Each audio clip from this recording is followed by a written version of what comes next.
Setelah sebelumnya mengancam menutup tambang nakal yang melanggar aturan di jam operasional, kini Gubernur Jawa Barat Deddy Mulyadi bikin gebrakan. Sasarannya bukan lagi pengusaha tambang, tapi para kontraktor proyek pemerintah yang berani bermain-main dengan uang rakyat. Ancaman final pun dilontarkan, dana dihentikan, proyek dibongkar ulang.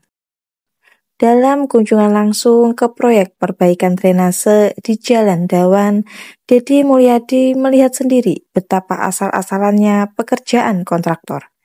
Drainase yang seharusnya lurus dan simetris malah miring, jelek, dan jauh dari standar.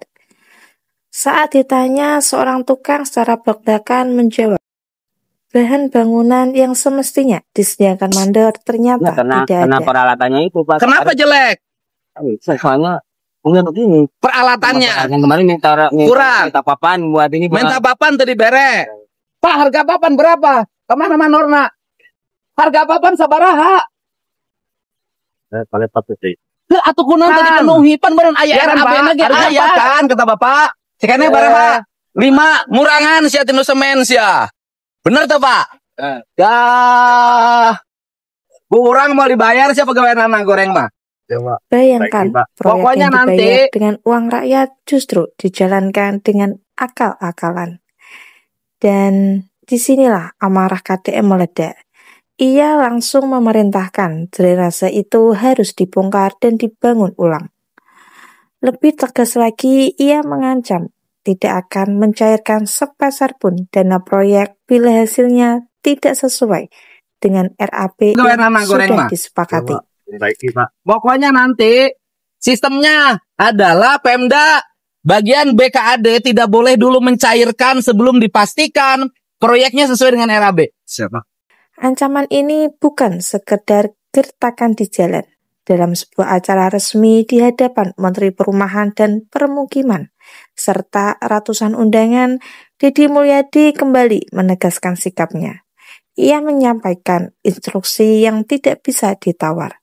Setiap pembangunan jalan harus ada drainasenya, dan drainase itu wajib manual, bukan buatan pabrik. Mengapa manual? Karena KDM sendiri ingin memastikan ribuan kuli bangunan tetap punya pekerjaan. Ia tidak hanya berbicara tentang beton dan semen, tapi tentang perut rakyat kecil, tentang keluarga para buruh yang bergantung pada proyek-proyek pemerintah. Tapi masalahnya lebih dari itu. Menurut KDM, selama ini para kontraktor sering akal-akalan. Para kuli yang bekerja keras membangun fondasi Jawa Barat justru tidak mendapatkan hak dasar, yaitu asuransi harus mendapat hak, tidak diberikan. Dan saya ancam semuanya. Kontraktor Provinsi Jawa Barat yang tidak mengasuransikan seluruh pegawai kuli bangunannya, saya tidak akan bayarkan kontraknya. Atau saya akan potong itu asuransinya, saya bagikan ke kuli bangunannya. Kontraktor ngerjain mandor. Pernyataan ini adalah tamparan keras bagi kontraktor nakal. Pesannya jelas, pembangunan bukan hanya soal infrastruktur, tapi juga soal keadilan sosial. Kemarahan KDM ini makin terasa masuk akal ketika melihat lonjakan anggaran di Jawa Barat. Dulu anggaran infrastruktur jalan hanya mencapai 400 miliar. Hari ini di tangan KDM sudah mencapai 3 triliun. Anggaran penerangan jalan dulu hanya 20 miliar dan sekarang hampir 1 triliun. Bahkan untuk listrik warga miskin dari 20 miliar melonjak menjadi 450 miliar. Ini artinya rakyat sudah dikorbankan pajaknya, APBD sudah disediakan besar-besaran. Tapi kenapa hasilnya masih bobrok? Disinilah KDM murka, uang rakyat harus kembali ke rakyat. Deddy Mulyadi mengeluarkan ancaman final.